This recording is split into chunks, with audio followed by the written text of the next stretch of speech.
निताय वंशा कल्पतरुभ्यश्च कृपा सिन्धुएव च पतितानां पावनेभ्यो वैष्णवेभ्यो नमो नमः। श्री चैतन्य मनोभीष्ट स्थापितं येन भूतले स्वयं रूपं कदा मह्यं ददाति सपदान्तिकम्।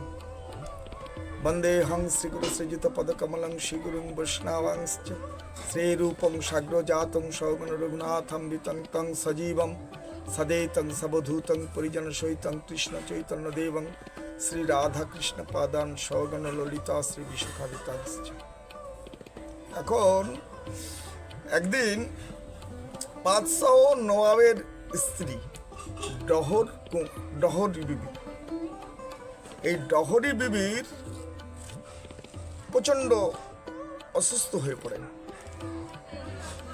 এমনকি বিছানা থেকে ওঠার ক্ষমতা ছিল না।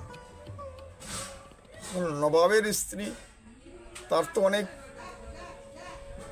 লোকজন আছে, তো সমস্ত ওঝা মৌলবী মৌলানাদের ডেকে আনলেন, কিন্তু কোনো কিছুতেই কবিরাজ কোনো কিছুতেই তিনি ভালো সুস্থ হয়ে উঠছেন না। নবাব খুব চিন্তিত হয়ে পড়লেন।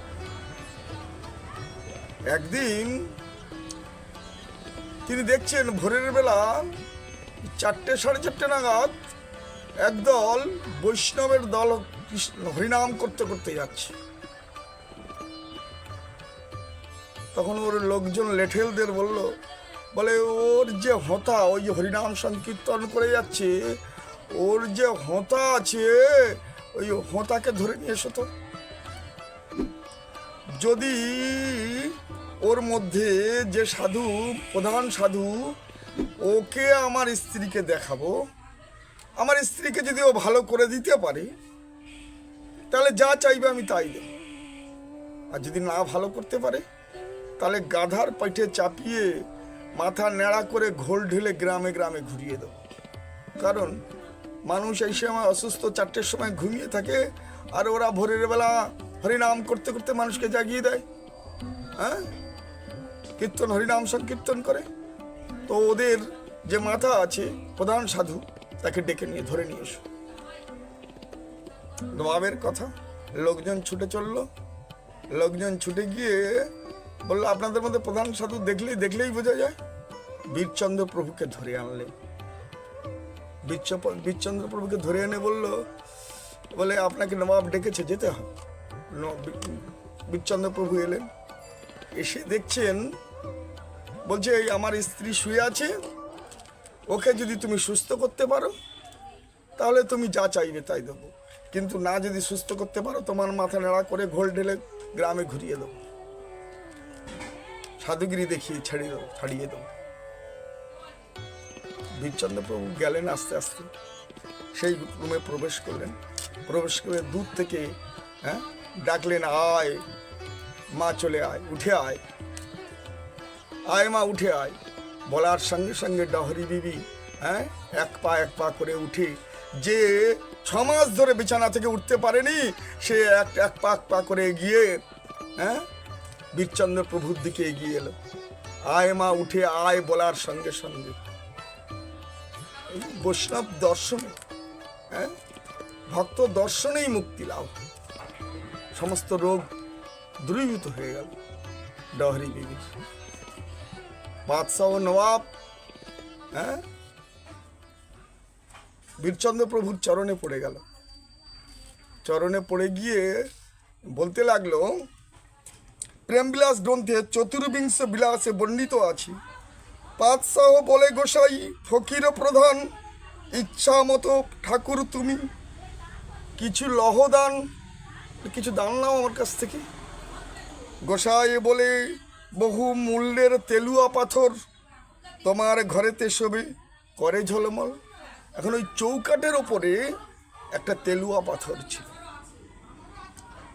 বলছে, তুমি যদি কিছু দিতে ইচ্ছা করো তাহলে ওই তেলুয়া পাথরটা আমাকে দাও। বলছে, ও তেলুয়া পাথরটা কি করবা? বীরচন্দ্র প্রভুকে জিজ্ঞাসা করলো, তুমি কি করবা তেলুয়া পাথরটা নিয়ে? বলে, তুমি জানো না, দাপর যুগে, দাপরে কৃষ্ণের 6 ভাইকে কংস এই পাথরেই আছাড় মেরেছে। এই সেই তেলুয়া পাথর। দৈবকীর গর্ভে কৃষ্ণ বলভদ্র আসার আগে, বলরাম আসার আগে যে 6টা পুত্র এসেছিল, তার এই 6জন পুত্রকে এই পাথর, এই তেলুয়া পাথরে আছাড় মেরেছে।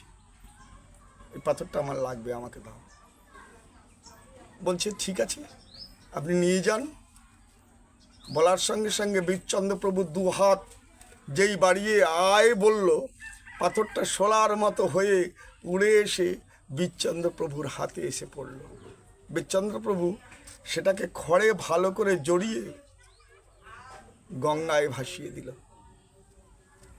হ্যাঁ, এই ভাসতে ভাসতে এই পাথরটা খড়ে ভাসতে ভাসতে এসে খড়দায় এসে পৌঁছালো।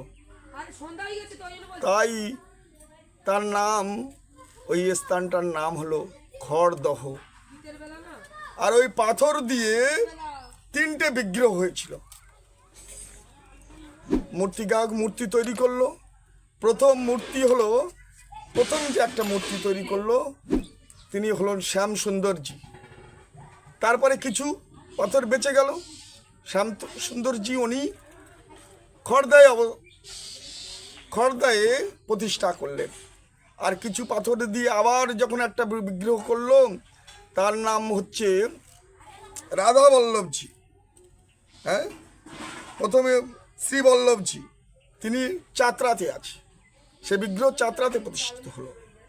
আর তারপরেও কিছু পাথর বেঁচে গেল। সেই পাথর দিয়ে নন্দদুলাল বিগ্রহ তৈরি করলো। সেই বিগ্রহ সাই বোনায় আছে। তারপরেও কিছু পাথর বেঁচে গেল। সেই পাথরটা এই ডহর বিবির স্মৃতির উদ্দেশ্যে রেখে দেওয়া হলো, আজও বর্তমান। তো তখনকার দিনে তো ট্রেন ছিল না। হ্যাঁ, কিছু বৃন্দাবনে যেতে গেলে পদব্রজে যেতে হতো, পায়ে হেঁটে যেতে হতো। তো বীরচন্দ্র প্রভু বললেন, যে মানুষ বৃন্দাবনে গিয়ে ভগবান শ্রীকৃষ্ণের দর্শন করতে পারে না, হ্যাঁ, হেঁটে যেতে অনেক দূরে যেতে হয় বাংলার মানুষকে, তা বৃন্দাবনে গোবিন্দ গোপীনাথ মদনমোহন দর্শন করলে যা ফল হয়, আমার এই শ্যামসুন্দর খড়দায়ের শ্যামসুন্দরজিকে দর্শন করলে সেই ফল হবে। জয়নিতাই। হ্যাঁ, সেই ফল লাভ হবে এখনো পর্যন্ত। তাই খড়দায় সেই শ্যাম সুন্দরজি বিরাজ করছেন। হ্যাঁ, জয়নিতাই, জয় গৌর হরিবল।